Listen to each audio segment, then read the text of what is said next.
Folks,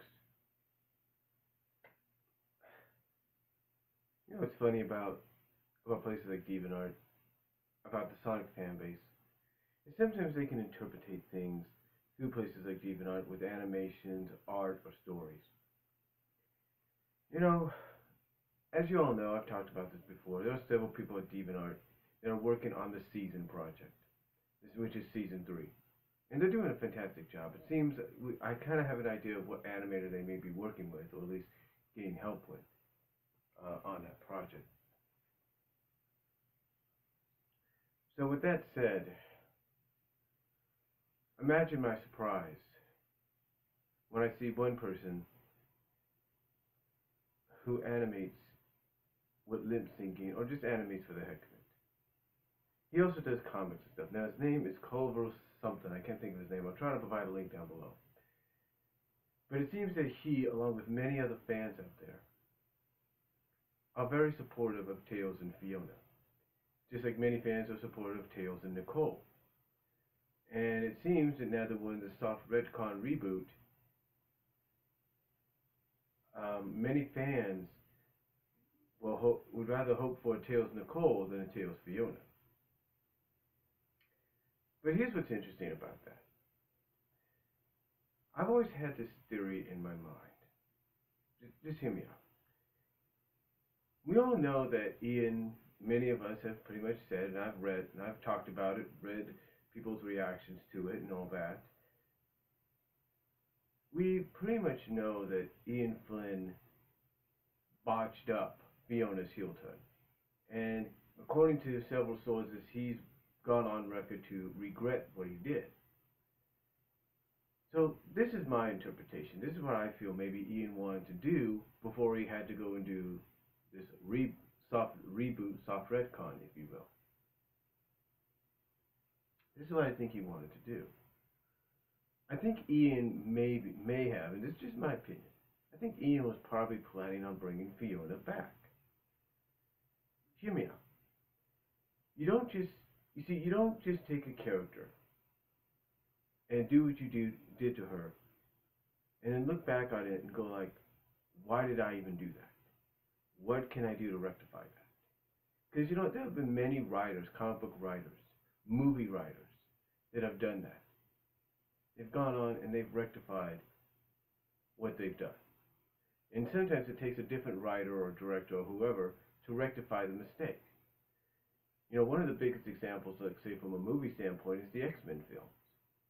Everybody looks at Days of Future Past, which came out last year.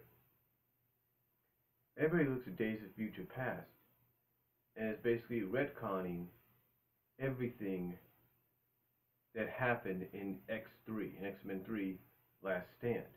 Basically rectifying what they did. And they did a decent job from what I can tell. Very decent job. They brought everybody back. But now you're probably asking yourself, well, what does this have to do with Fiona? Well, the thing is, to me, it's more along the lines that I think Ian Flynn would have rectified it himself, or maybe someone like, let's say, an Aaliyah Baker, who's doing an awesome job according to a lot of people, maybe along with some other up-and-coming writers that are kind of trying to work on the book or get on the book. I think one of them, maybe Ian himself, would have rectified it in the end. Because come on, seriously, a lot of people look at it, even I've said it, and I've told TA this, and he's responded, or they've responded, and I said that I think the only reason Fiona was ever made into a bad girl, or an anti-hero, if you will, was to be a rival to the female freedom fighters, be a rival to Sally, be a rival to Amy, to Bunny, to Julie Sue, the Chaotix, the list goes on. Just to be that rival.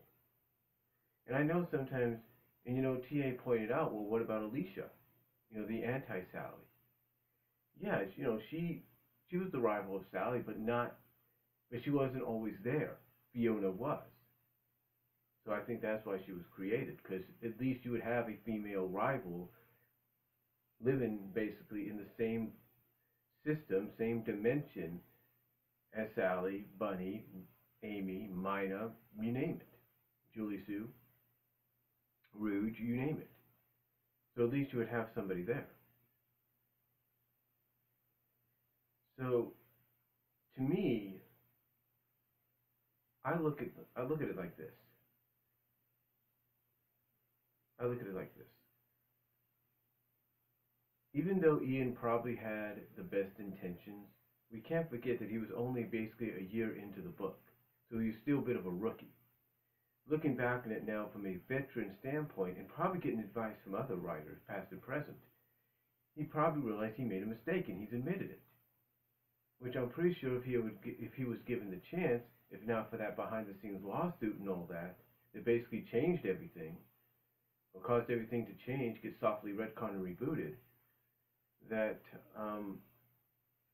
there's no doubt in my mind he probably would have brought Fiona back and made her a good girl again, or a good guy, a good girl, if you will. He probably would have done a Sonic Universe story where she redeems herself. I know some of you may say, well, that wouldn't have been possible, but I know some of you are probably going to say, well, that probably wasn't going to happen, Brian. You're probably just speculating too much or overanalyzing too much. And you're probably right, but I think just by reading a comment from several sources that he has admitted, along with Aaliyah Baker, that he probably didn't do, the right thing with Fiona, turning Fiona heel, that I believe, in my opinion, that he was probably planning to, redeem her, kind of switch her back, if you will. And I look at it like this. I look at the Sonic Universe arc of Scourge, which was Lockdown. I look at Lockdown, and I look at that as being the stepping point, being the foundation being built to get to that level, to get to that story arc for Fiona. I look at Lockdown as being that foundation, that stepping point to get to that Fiona Fox redemption story. Again, I know that's just me speculating. I know that's just my opinion, but I seriously think, and again, I've had my problems with Ian, don't get me wrong, but I seriously think, in my opinion, he was going to bring her back. I know some of you might say that was never going to happen, and you might be right.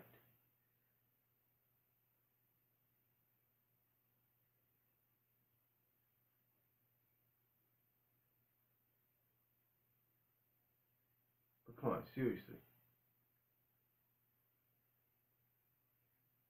You don't do a story arc. You don't do a heel turn like that.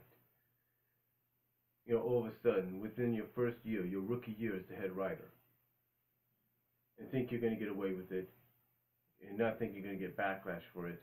And then when you do, and you probably get advice from other previous writers, past and present, and maybe even up and coming writers, and you find out, well, maybe I did make a mistake, maybe I did rush into it, maybe I shouldn't have done it.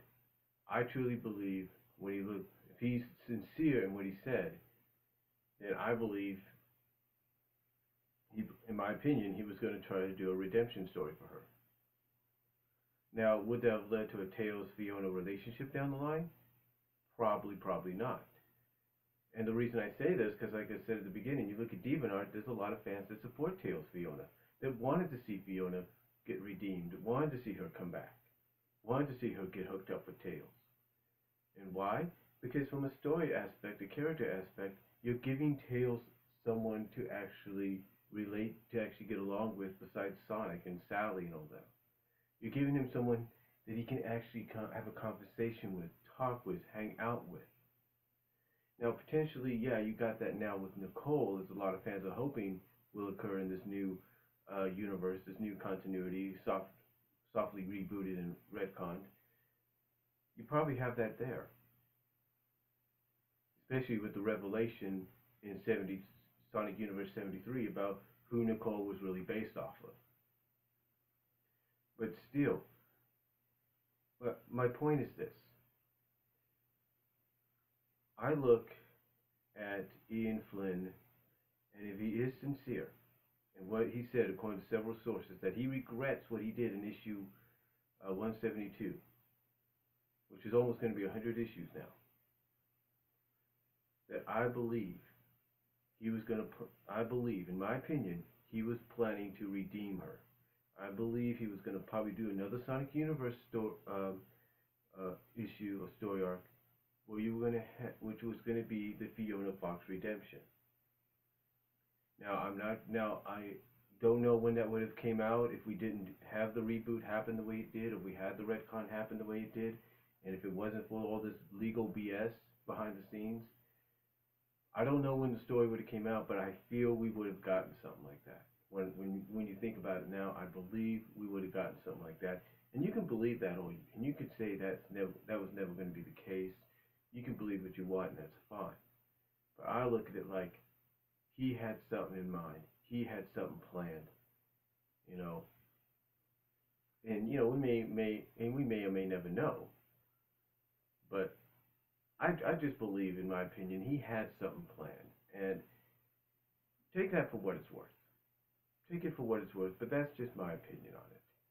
I truly believe if it wasn't for the behind the scenes legal BS that we had, that I look at that Sonic Universe arc of Scourge, Lockdown, and I look at that as the stepping point, the first step, the foundation to get into a Fiona Fox redemption story and universe, had things not been interrupted behind the scenes and had things not been softly retconned and rebooted the way they were. So that's all I'm going to say, folks. Let me know what you think down below. Comment if you like. I'll talk to you all later.